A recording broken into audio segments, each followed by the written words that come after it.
Olá, queridíssimas! Estamos começando mais um Entre Elas, o nosso espaço entre e com elas, onde a gente fala um pouco sobre o feminino, sobre o papel da mulher. E hoje nós estamos aqui novamente com a doutora Lúcia. Eu sou a Nath, nutricionista, Natália Duarte, nutricionista especialista em nutrição esportiva funcional, nutrição clínica e estética, amante da psicanálise e do comportamento alimentar. Hoje nós vamos falar com a Lúcia sobre trauma. Me fala um pouquinho, você já esteve aqui, a Lúcia já esteve aqui conosco outra vez, mas eu queria que ela se apresentasse novamente para falar um pouquinho da trajetória dela, para que a gente começasse o nosso assunto do dia. É um prazer estar aqui de novo, Natália. Muito obrigada pelo convite.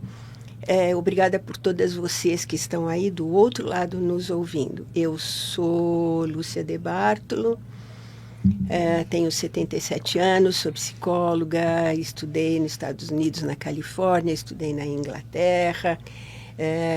A minha técnica psicoterápica é Gestalt. Há 50 anos eu tenho um consultório onde eu só atendo adultos.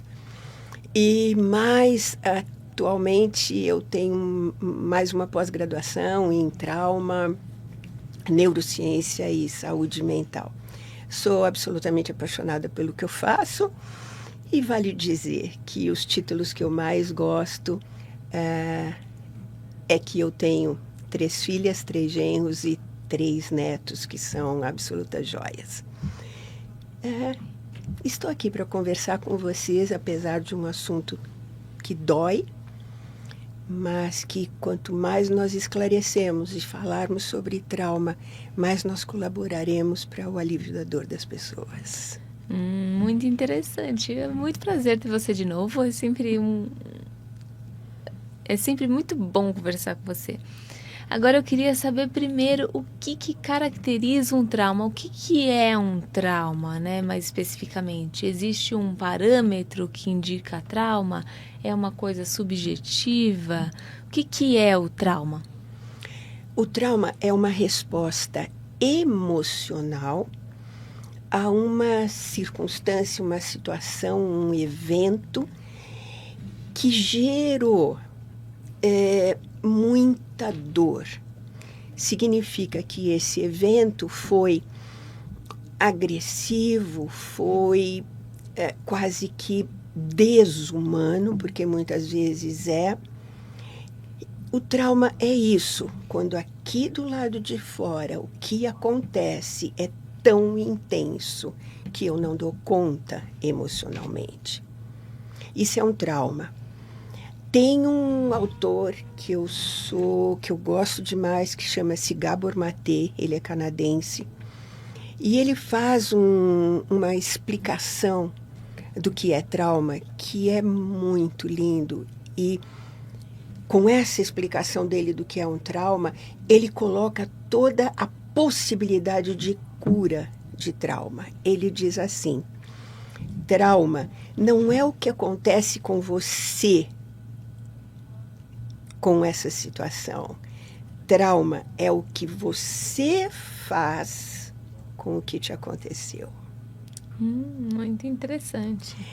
Além de interessante, é lindo demais, porque se é o que eu faço, o que você faz, se você sofreu um trauma, abre a possibilidade da cura, porque se eu fiz, eu posso desfazer. Entendemos que existe aquela coisa do ressignificar os acontecimentos das nossas vidas, Sim. Né? E pensando que esses eventos que podem causar um trauma em uma pessoa, pode não causar em outra pessoa, né? É assim.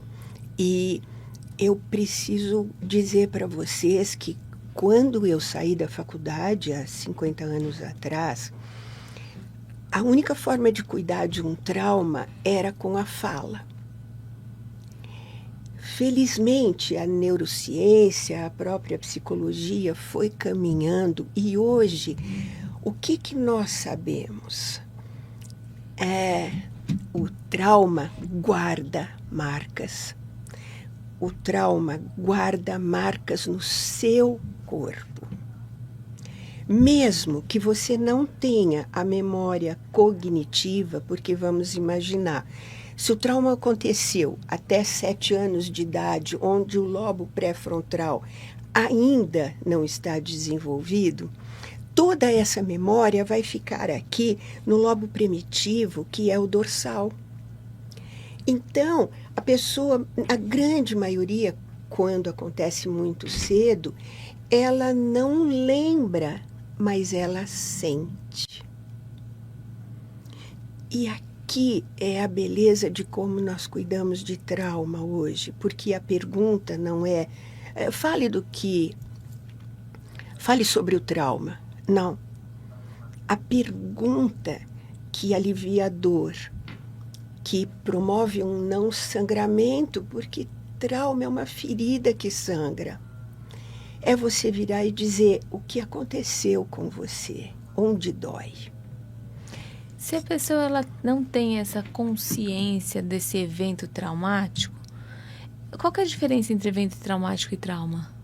É a mesma coisa. Mesma coisa. Uhum. Se a pessoa não tem consciência desse evento traumático, como você citou agora, né? Que ela só sente a dor. Como ela vai identificar isso para poder ressignificar? Veja, está no corpo. O corpo guarda marcas. Às vezes, por exemplo, tem um adulto que diz assim, domingo à noite eu começo a passar mal, fico inquieto, entro em ansiedade. Quando você começa a fazer um questionamento, e aí é outra beleza do que não era 50 anos atrás, que é o inquérito, as perguntas compassivas, quando você vira e diz para ele, o que está acontecendo com você? E ele começa a descrever essa dor, essa ansiedade do corpo, você abre a oportunidade para ele identificar onde é que foi o trauma. Mais uma vez, o corpo guarda marcas. É como se fosse uma cicatriz interna? É uma cicatriz interna, e você está falando uma coisa linda, que em algum momento nós falaríamos lá na frente, mas eu já quero falar aqui. Quando acontece um evento traumático, um trauma, isso existem pesquisas já e é comprovado. Se você consegue, antes de 45 dias, falar disso com alguém, ter alguém de uma escuta amorosa, de uma escuta compassiva, você resolve o trauma com muito mais facilidade. Por que eu peguei o gancho da cicatriz? Se passa esse tempo de 45 dias, e às vezes passam anos, não é verdade? Agora mesmo estava contando para a Natália a história de uma paciente e o trauma que tinha acontecido com ela era de anos atrás. É como se formasse uma cicatriz. Então, veja, quando o trauma aconteceu há muito tempo lá atrás, o psicoterapeuta precisa ter muito cuidado. Pensem assim, tem ali uma cicatriz, se você bater forte... ela volta a sangrar. Ela abre e sangra. E a cura do trauma precisa acontecer de dentro para fora. Esse é o cuidado. Por isso que a cicatriz, quando você falou cicatriz, eu falei, não importa, nós vamos conversar disso lá na frente, mas... E cria uma cicatriz emocional mesmo, porque está ali, está doendo. E não foi mexido, não foi curado, não foi ressignificado, não foi... A emoção não foi regulada, você continua em não regulação emocional. Você continua sentindo a mesma coisa, sim, né? É aquilo que se fala hoje de gatilho, né? Isso é real. Alguém, aqui eu vou falar um exemplo extremo, a pessoa foi abusada sexualmente. Provavelmente, se ela estiver em algum lugar e por trás alguém encostar a mão, em qualquer lugar, ela não é um toque sexual. A pessoa, de repente, só queria dizer boa noite, oi. Ela pula. É um medo, na verdade. Pronto. Por quê? Isso é um gatilho. Desencadeou. O toque é o gatilho, porque naquele momento lá atrás do abuso eu fui tocada de forma indevida. Isto. E agressiva. E cruel, eu diria, não é? E como que esse trauma ele é visto pelo indivíduo? Ele consegue identificar esse trauma ou só dentro de um processo terapêutico? Dentro de um processo terapêutico é muito mais fácil e mais simples, porque a ideia é tentar reconhecer esse trauma, né? Isso. Como que a pessoa consegue reconhecer que aquele evento foi traumático? Porque às vezes o que eu percebo é que acontece o evento, né? O evento traumático e a pessoa não assimila aquilo como um evento traumático. E aí depois, com o passar do tempo, ela começa a observar que certos comportamentos remetem àquele evento. E aí depois é que ela vai entender aquilo como um evento traumático. Me explique melhor, como reconhecer esse trauma? Existem algumas respostas diante de um trauma ou de um momento traumático, como você colocou. Aqui eu vou precisar falar um pouquinho de neurociência, mas numa linguagem muito simples que com certeza todos vocês entenderão. Nós temos o nosso sistema nervoso autônomo, simpático e parasimpático. O simpático é o que nos impulsiona, o parasimpático é o que nos relaxa. De uma forma bem simples. Hoje nós já temos uma divisão incrivelmente boa, que é: temos o nosso sistema nervoso simpático, temos o parasimpático. Só que o parasimpático pode ser ventral ou dorsal. Uhum. E eu vou contar essa diferença depois para vocês. Ninguém precisa decorar os nomes, só vão acompanhando o raciocínio. Uma pessoa está sofrendo um trauma. No primeiro momento, é acionado o sistema nervoso simpático, que é luta ou fuga. Então, eu estou aqui numa situação difícil, o meu sistema nervoso simpático é acionado e ele me diz: você consegue lutar? Se você não consegue, foge. Estamos bem até aqui? Uhum. Caso você não consiga livrar-se daquilo, o trauma está ali, está acontecendo ainda, é acionado o sistema nervoso parasimpático dorsal, que o que ele faz? Ele te congela. Sabe aquela situação dos animais que eles fingem estar mortos? E aí, ok, então ele está morto, eu posso ir embora. Então, aqui, no sistema nervoso parasimpático dorsal, pode acontecer o congelamento. Quando a pessoa fica sem reação diante daquilo que está acontecendo. Congela. Se não resolver, a agressão continua acontecendo, a pessoa entra num outro espaço que ainda é sistema nervoso parasimpático dorsal, que chama-se dissociação. Vocês vão entender o que eu estou falando. Sabe quando a dor é tão grande, tão cruel, insuportável, que o que a pessoa faz? Ela vai embora. Ela sai dela e ela vai para um mundo paralelo. É bem assim, eu não estou sendo abusada, isso não está acontecendo comigo, eu não estou sendo agredida, isso não está acontecendo comigo, eu não estou passando bullying, um bullying cruel. Eu vou embora. E ela dissocia. É preciso ter cuidado para entender o que é que aconteceu com o paciente na hora do trauma. Porque existem formas de cuidar dentro do luta ou fuga, existem formas de cuidar assim, entrou no congelamento. Existem formas de cuidar se entrou na dissociação. E daí nós chegamos naquilo que é falado de transtorno pós-traumático, que a sigla é TEP. Quando você fala existem formas de cuidar, são estratégias psicoterapêuticas diferentes. Isso. Todas elas pelo menos mais contemporaneamente, Claro. se baseiam no o que aconteceu com você. Essa é a pergunta.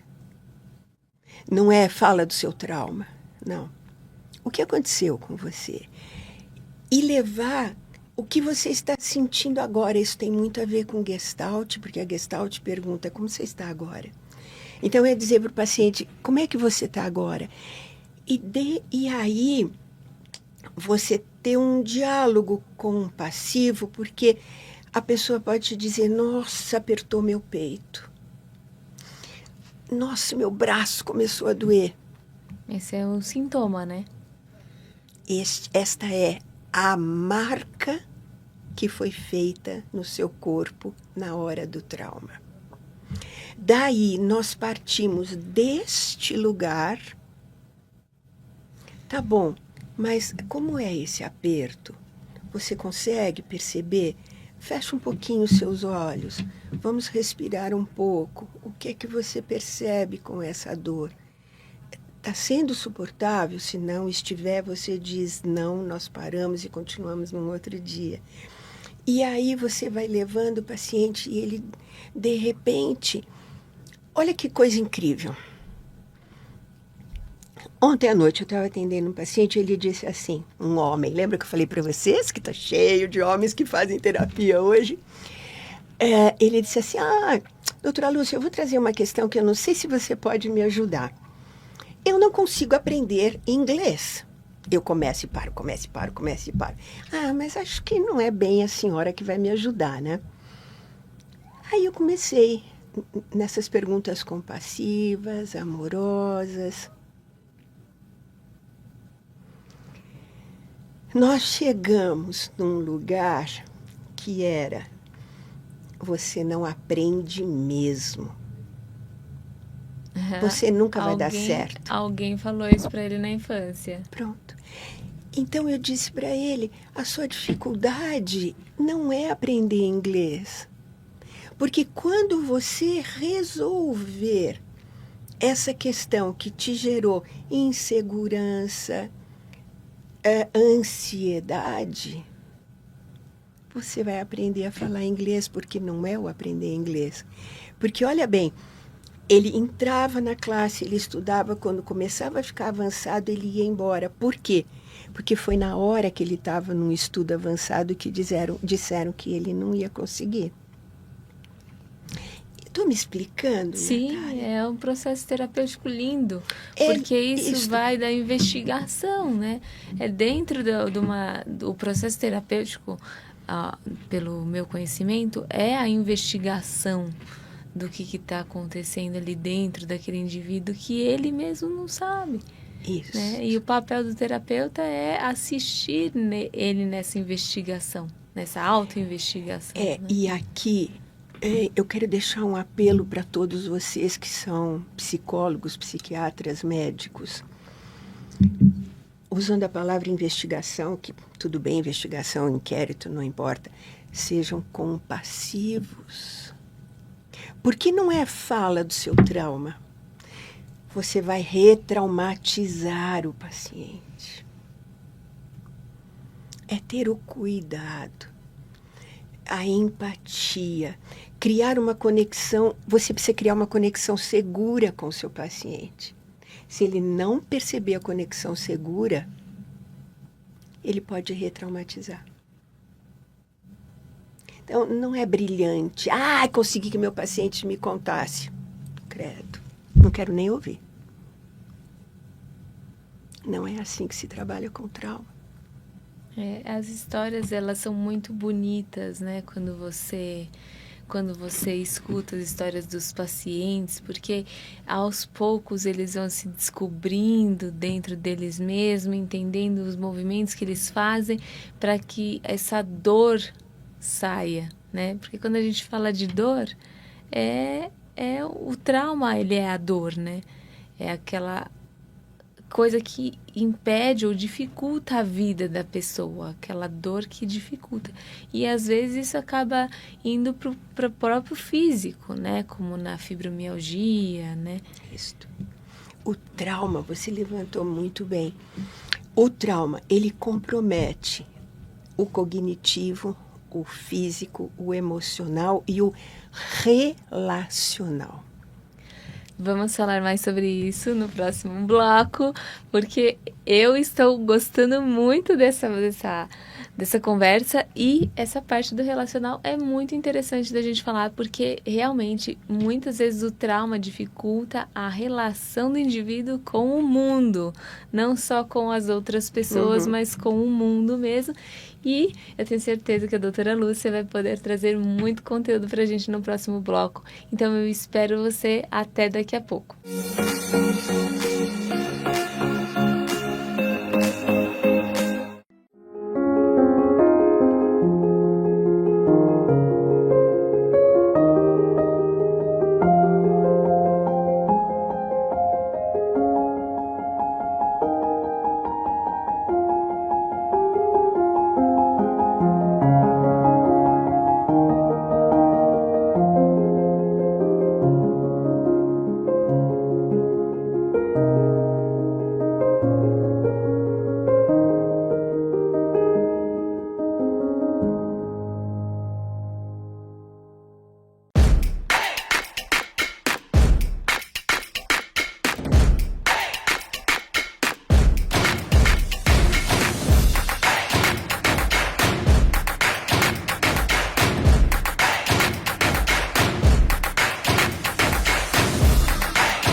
Meu nome é Conrado, sou consultor de inteligência da Broadfi.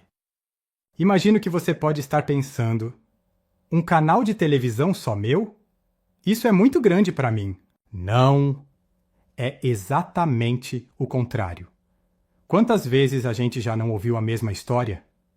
Empresas grandes, pequenas, de todos os tamanhos, gastam e gastam e gastam nas redes sociais. E qual é o resultado? Nada. Zero. E por que não deu certo? Falta de estrutura. Com a Broadfi, o seu canal de streaming organiza todas as suas mídias em um único lugar. Isso vai te dar o poder de transformar os seus seguidores em telespectadores. Consegue enxergar a potência dessa mudança? É brutal! É uma revolução em todos os sentidos. E o mais importante, com a Broadfi, você não está sozinho. Nossa estrutura é completa, desde o planejamento estratégico até a exibição no seu canal. Agende agora uma demonstração.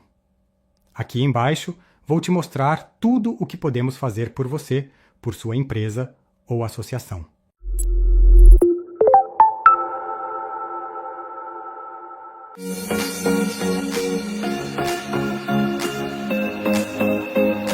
Estamos de volta aqui no Entre Elas com a doutora Lúcia De Bartolo, falando sobre trauma. Aqui no primeiro bloco a gente falou um pouquinho do que é o trauma, o que é um evento traumático, que a doutora explicou que é a mesma coisa que trauma, como se trata o trauma, qual que é a importância de ressignificar esse trauma. E a gente parou falando um pouquinho sobre o quanto um trauma impacta em vários âmbitos da vida, né? O relacional, o ambiental e tudo isso, dor física, dor emocional, né? E agora eu quero que você fale um pouco mais sobre isso. O trauma, quando não resolvido, né, ele compromete o físico.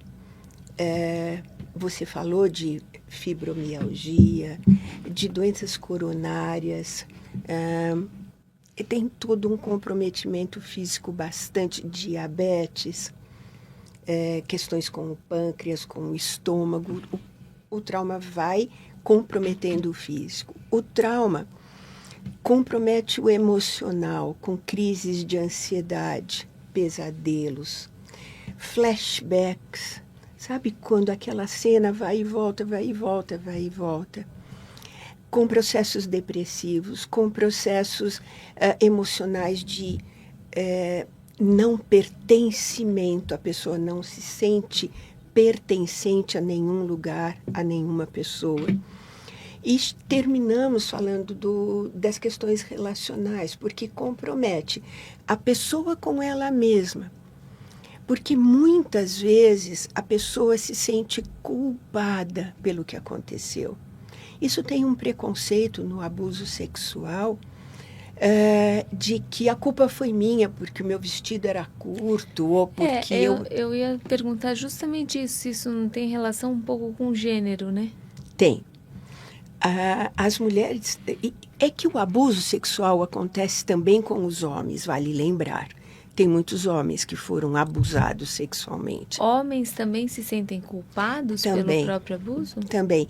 Porque, em geral, com os homens, claro, isso é em geral, cada caso é cada caso e precisa ser olhado como único. Em geral, acontece com alguma pessoa que exerce alguma autoridade. Um coach, um diretor da escola. Então, nossa, mas essa pessoa tão boa, sou eu que não sou bom para ele fazer esse tipo de coisa comigo. Então, existe sim a culpa tanto com as mulheres como com os homens. Existe a pessoa com ela mesma a menos-valia. Olha como eu não valho nada, porque se o outro fez isso comigo... E eu não estou falando só de trauma, abuso sexual. Aqui vale falar de bullying, aqui vale falar de agressão física, aqui vale falar de maus tratos na infância ou na idade adulta, todos os traumas possíveis, né? Depois você, com o outro, você perde a confiança.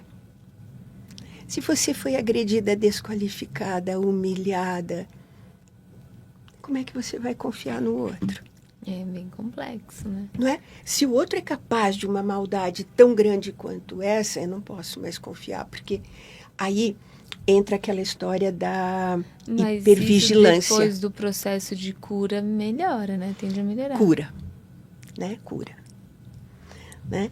E por isso que muitas pessoas, aqui também no relacional, entra a questão da hipervigilância. Eu preciso ficar atento. Aquilo que chama neurocepção, né? Neurocepção é você saber tudo que está acontecendo à sua volta. Em geral, as pessoas traumáticas, elas entram em hipervigilância. Por quê? A qualquer momento isso pode me acontecer de novo. Então, eu preciso vigiar. Só que quando eu entro em hipervigilância, eu produzo cortisol. E a hora que produz cortisol, você que é nutricionista... sabe disso até mais do que eu, provavelmente. Então, nós precisamos acabar também com a carga de cortisol nessas pessoas. E depois, nas relações... Na verdade, já que você me deu a abertura para falar um pouco sobre essas questões mais técnicas fisiológicas, acontece toda uma mudança hormonal. Sim. Quando a gente entra num processo de dor, vamos dizer assim. Uhum. E essa dor, ela pode ser causada por uma dor física ou uma dor emocional, né? Mesmo porque você, como uma neurocientista também, sabe dizer melhor do que ninguém que os sinalizadores de dor física e de dor psíquica são os mesmos. Então, quando a pessoa ela sente uma dor psíquica, você tem as mesmas respostas fisiológicas. Então, entra adrenalina, cortisol, processo inflamatório, né? Por isso que, muitas vezes, as pessoas que sofrem de dor crônica, seja por um trauma, seja por alguma situação crônica de dor fisiológica, elas têm uma série de problemas metabólicos aí que precisam ser olhados. Então, elas têm uma inflamação maior, elas têm... Uhum. E aí, puxando a sardinha para o meu lado, dentro da nutrição existem várias Sim. estratégias alimentares que se faz para conter esses processos inflamatórios, né? É lógico que nós temos que olhar sempre para a causa, né? E mitigar a causa. Então, se a pessoa ela tem e aí gera, com esse monte de processo inflamatório, com essas respostas hormonais, você vai ter uma série de consequências fisiológicas. Então, isso. ganho de peso, às vezes, quando a pessoa ela tem... não quando a pessoa está com trauma, está com dor, ela ganha peso, não necessariamente só por conta do consumo calórico, mas é por conta da mudança hormonal dessa pessoa, ela começa a ganhar gordura, acúmulo de gordura. Então, assim, existem várias respostas fisiológicas à dor que elas vêm por conta de um trauma, né? Não só a parte psíquica, mas também a parte fisiológica. E você levantou um ponto, e como estamos entre elas, do ganho de peso, né? Muitas mulheres dentro do consultório, muitas mulheres, elas decidiram inconscientemente ganhar peso, engordarem, como uma forma de uma proteção. Assim, elas foram agredidas sexualmente. Então, para eu não me tornar uma pessoa que chama atenção, para que os homens não olhem para mim de uma forma sexual, eu ganho peso. Na ilusão de que esta capa de gordura a protege do trauma. Só que não resolveu. Porque isso existe. Isso existe. Existe. E aí não é assim. Você faz dietas perfeitas, tem exercício e ela não emagrece. E assim, isso quando a pessoa chega até mim, né? Porque às vezes ela está em você, né? Quando ela chega até mim, às vezes a causa dela se manter num sobrepeso ou numa obesidade acaba não vindo para mim. E aí o que eu percebo? Eu percebo uma angústia de não conseguir perder peso, uma angústia.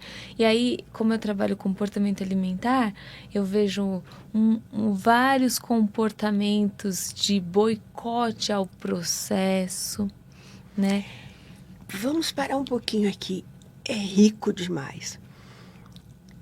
Por que acontece o boicote? Porque é assim... Lembram lá, luta, fuga, congelamento, dissociação? Eu encontrei uma forma de me proteger do trauma. Como é que eu vou descartar e eu vou me colocar vulnerável ao trauma novamente? E fica esse conflito. Eu continuo com o sobrepeso que me dá insatisfação e doenças, ou eu me arrisco a parar com esse sobrepeso, diminuir, e o que eu faço com a minha imagem? Isto é bonito como você trabalha. Isso hoje chama-se hoje, algum tempo de medicina integrativa. Você não trabalha mais com uma pessoa só com a terapia. Tem a terapia, tem o fisioterapeuta, tem o nutricionista, tem o psiquiatra, se for preciso. Isso é fazer uma medicina integrativa.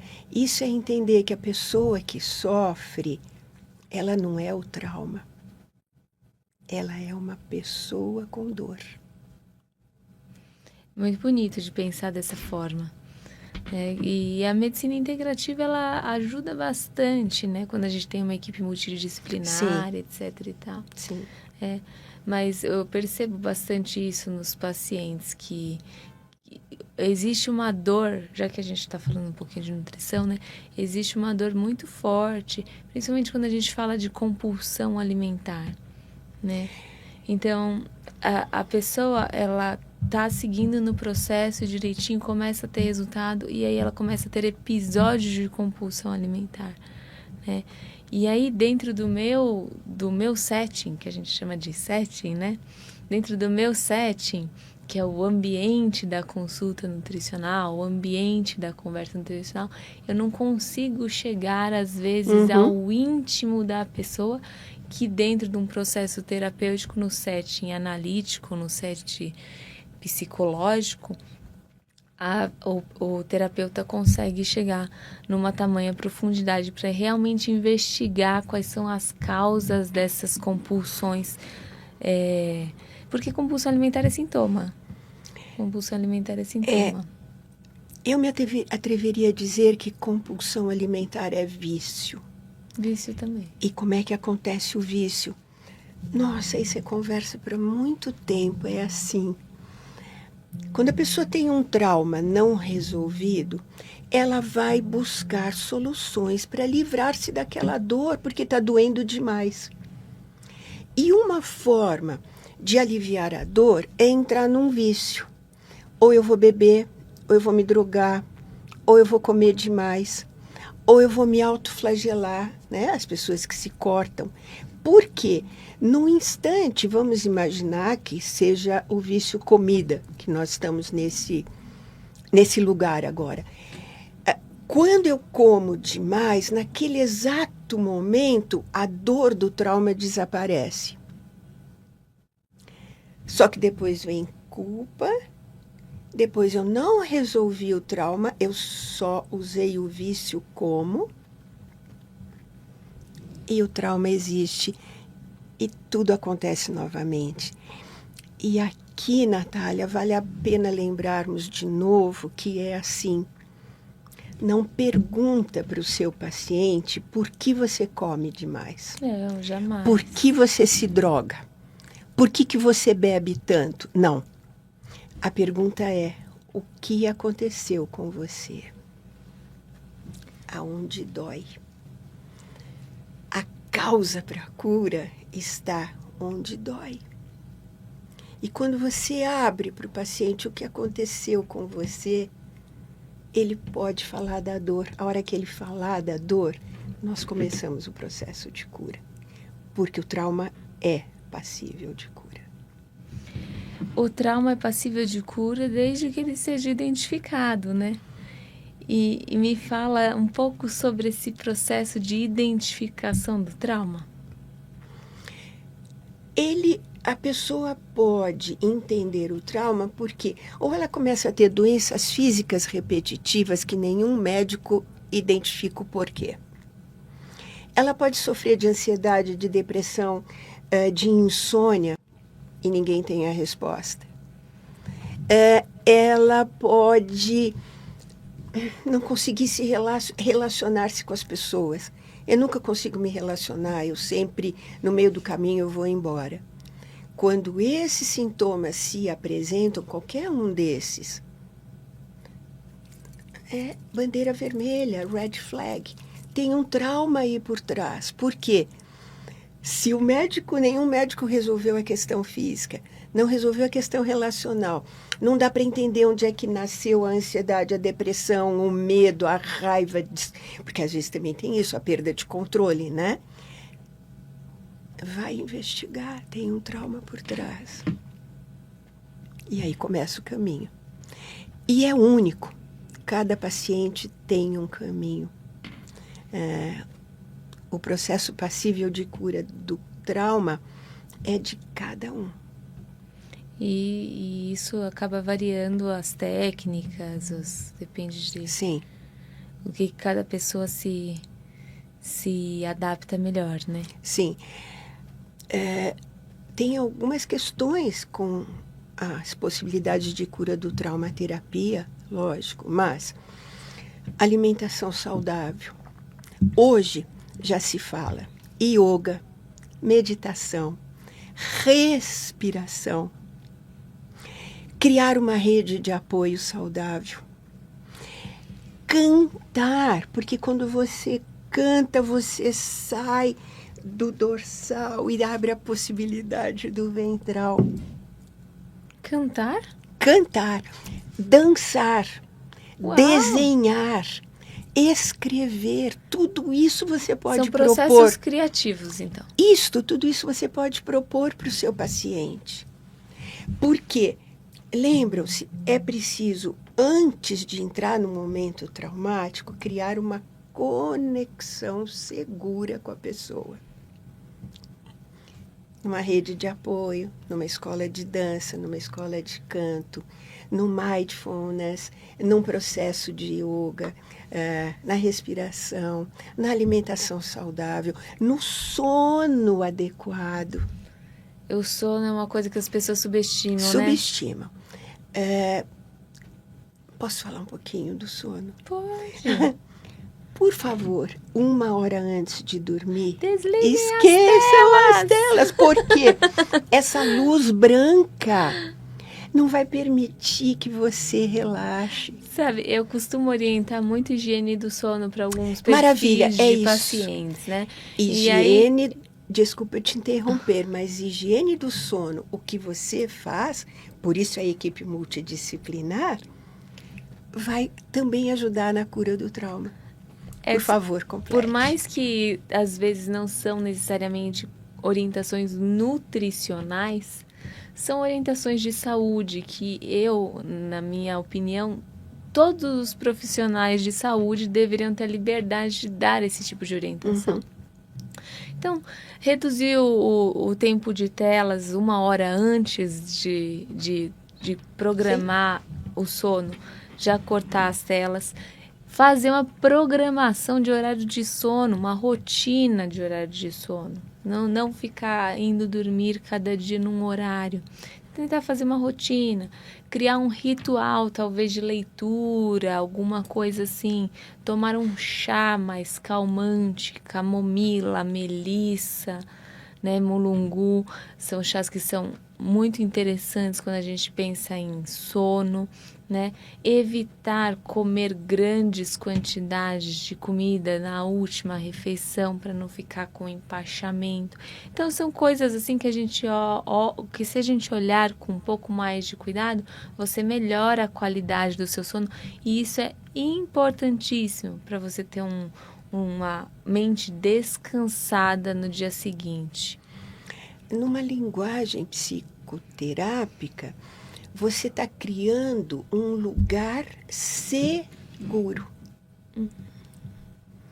E é isso que nós precisamos para a cura do trauma, um lugar seguro. Então, quando você diz isso tudo para os seus pacientes, ele começa a associar o quarto, a hora de dormir, com segurança. É essa segurança que nós vamos buscando para poder entrar no trauma e entender o que aconteceu. É assim que funciona. Por isso que vem a questão da alimentação, do sono, tudo que nós já falamos. Então, sempre que a gente pensa em cura do trauma, a gente tem que pensar em ambiente seguro. Sem dúvida. Sem dúvida. Sem dúvida. Desde a conexão com o próprio terapeuta, que ele sinta que ali é seguro, a segurança numa rede de apoio externa. Tem um exercício lindo que eu proponho para os meus pacientes, não é meu, é da Deb Dana, que é da terapia polivagal, do Dr. Stephen Porges, que é assim: você vai escrever os lugares que te trazem segurança, as situações que te trazem segurança e as pessoas que te trazem segurança. Você vai escrevendo. Daí, eu proponho para o paciente um exercício de respiração que tem a ver também com a teoria polivagal. Enquanto o paciente faz a respiração, ele traz para a memória aquele lugar, aquela situação e aquela pessoa que gera segurança. Com isso, você tranquiliza.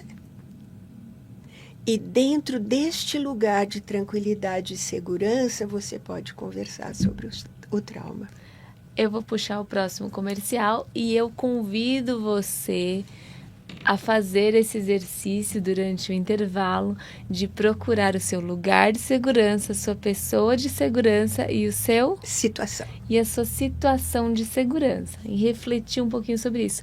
Eu mesma nunca tinha pensado, nunca busquei quais são os meus ambientes seguros. Sim. E isso é uma coisa muito legal da gente ter com maior consciência, para quando a gente se sentir inseguro, a gente buscar esses lugares. Espero você depois do intervalo com o nosso bloco de ping-pong.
Meu nome é Conrado. Sou consultor de inteligência da Broadfi. Imagino que você pode estar pensando: um canal de televisão só meu? Isso é muito grande para mim. Não. É exatamente o contrário. Quantas vezes a gente já não ouviu a mesma história? Empresas grandes, pequenas, de todos os tamanhos, gastam e gastam e gastam nas redes sociais. E qual é o resultado? Nada. Zero. E por que não deu certo? Falta de estrutura. Com a Broadfi, o seu canal de streaming organiza todas as suas mídias em um único lugar. Isso vai te dar o poder de transformar os seus seguidores em telespectadores. Consegue enxergar a potência dessa mudança? É brutal! É uma revolução em todos os sentidos. E o mais importante, com a Broadfi, você não está sozinho. Nossa estrutura é completa, desde o planejamento estratégico até a exibição no seu canal. Agende agora uma demonstração. Aqui embaixo, vou te mostrar tudo o que podemos fazer por você, por sua empresa ou associação.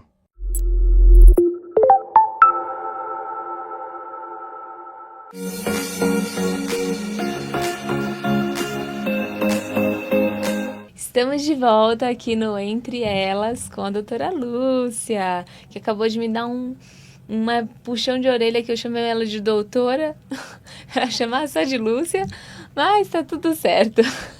Como quiser. Bom, agora a gente começa o nosso ping-pong, a nossa conversa de trauma foi muito boa, foi muito esclarecedora e agora eu vou fazer umas perguntas pontuais. No último bloco, você falou pra gente da dor momentânea que o trauma traz. E aí você falou sobre alguns exercícios de meditação, de respiração, que acabam fazendo o alívio dessa dor, que acabam trazendo o alívio dessa dor momentânea. Você quer falar um pouco mais sobre isso? Gostaria. Eu só quero aproveitar o gancho da doutora ou não doutora, Lúcia, Lu, Lucinho, o que quer que seja. Porque aqui tem uma questão importantíssima. Lembre-se que eu estou falando para vocês da conexão de segurança. Para algumas pessoas, me chamar de Lúcia, isso cria conexão, porque aproxima. Para outras, me chamarem de doutora Lúcia, cria conexão, porque eles me dão uma competência. Então, neste momento, agora eu vou falar, vamos analisar a Natália Duarte aqui. Lindo! Eu vou te falar porque é que eu me sinto à vontade de te chamar de doutora Lúcia. Porque eu acho que você é uma pessoa mais velha, você é uma pessoa que tem uma maturidade muito importante no assunto que você traz para nós. Uhum. E eu acredito que essa titulação fará jus a tudo que você vai trazer para nós. Por isso que eu chamo de doutora Lúcia. Essa é a sua resposta. Pronto, está feito. Se com isso nós nos aproximamos, valeu, Natália. Eu quero deixar para vocês um exercício para que vocês possam usar quando vocês se sentirem ansiosos, com medo, com raiva, com perda de controle, enfim, desregulados emocionalmente. É assim. Primeiro, Natália pediu para vocês construírem, eu falei para vocês terem aqui no bolsinho situações que geram segurança, lugares que geram segurança e pessoas que geram segurança. Por quê? Nós vamos fazer um exercício agora respiratório e primeiro eu quero dizer uma coisa para vocês que também é uma pesquisa. A neurociência acabou descobrindo que entre o nosso coração e o nosso cérebro existem milhões de axônios que ligam o coração ao cérebro. Olha isso, que coisa linda. Então, a respiração é assim. Qualquer uma das mãos vocês vão colocar em cima do coração. Porque eu estou querendo acionar esses milhares de axônios que estão conectando com o meu cérebro. Tá ok? É muito simples, vocês podem fazer em qualquer lugar. Vocês vão inspirar Eu vou primeiro mostrar e daí vou dar um tempo para vocês fazerem 3 vezes, porque eu tenho certeza que vocês vão sentir alguma coisa. É assim, mão no coração, justamente para acionar os axônios que ligarão com o cérebro. Você inspira,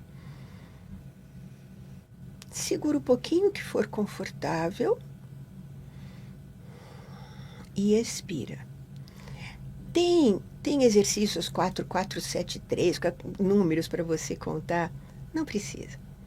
Pôs a mão, só tenha o cuidado de o tempo de expiração seja maior do que o de inspiração. Vamos experimentar? Vamos lá, mão no coração. Agora você inspira.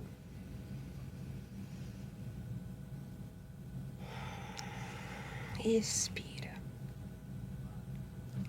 Mais uma vez. Inspira. Expira. Neste momento, pense num lugar que te dá segurança. Pense numa pessoa que te dá segurança.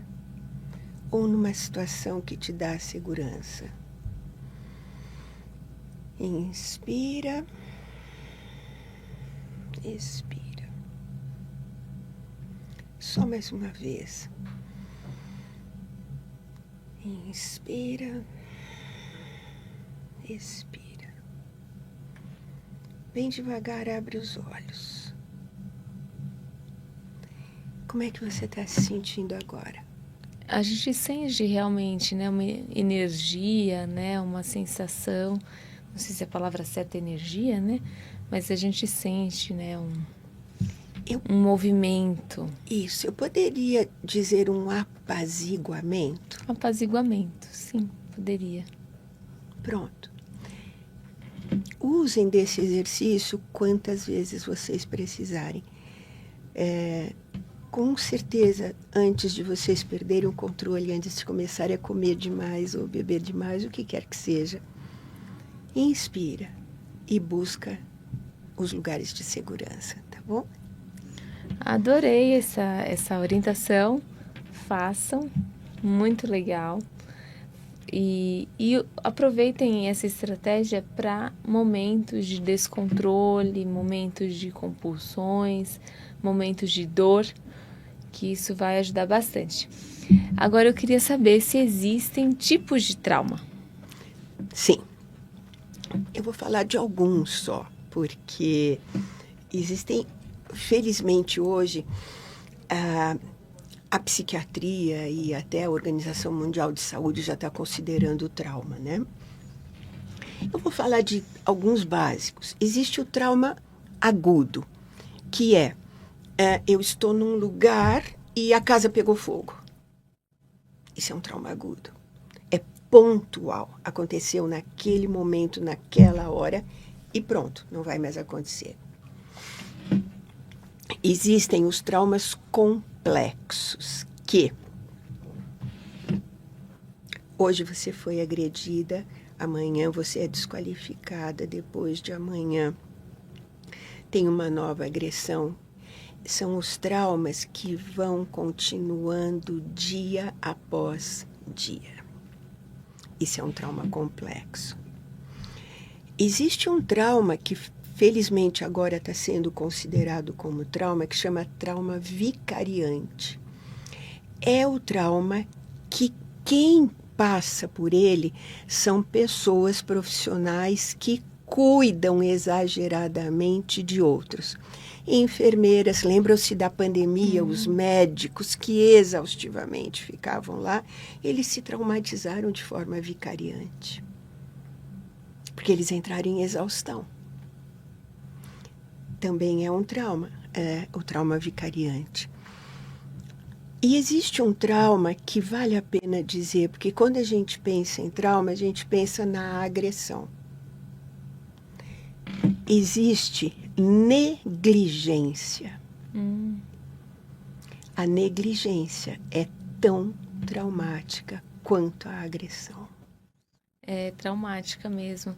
Existe aquela teoria da mãe morta, né?